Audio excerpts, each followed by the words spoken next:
Xo'p, hozirgi professional voleybolda o'yin tempi juda yuqori bo'lganligi sababli himoyada tezkor harakatlar qilishimiz zarur. Bunda esa bizda hozirgi zamonaviy voleybolimizda majburmiz atrif tashlash texnikalarini o'rganishga. Bunda biz shogirdlarimizga atrif tashlash texnikasini o'rgatamiz. Har bitta mashqni birdan bajarib keta olmaymiz. Buni asta-sekin bosqichma-bosqich o'rgatamiz. Tizalarni qo'ya olamiz. Tizalarni qo'yamiz. Bitta qo'limizni, ya'ni chap qo'l bo'lsa, o'ng qo'limizni, o'ng qo'l bo'lsa, chap qo'limizni yerga qo'yamiz.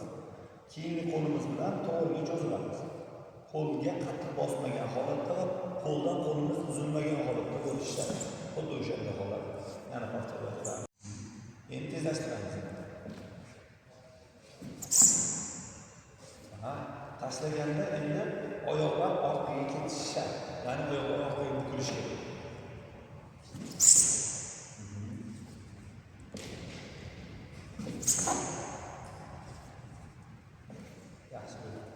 Endi xuddi shu holatni to'p orqali bajaramiz. To'p bilan birga.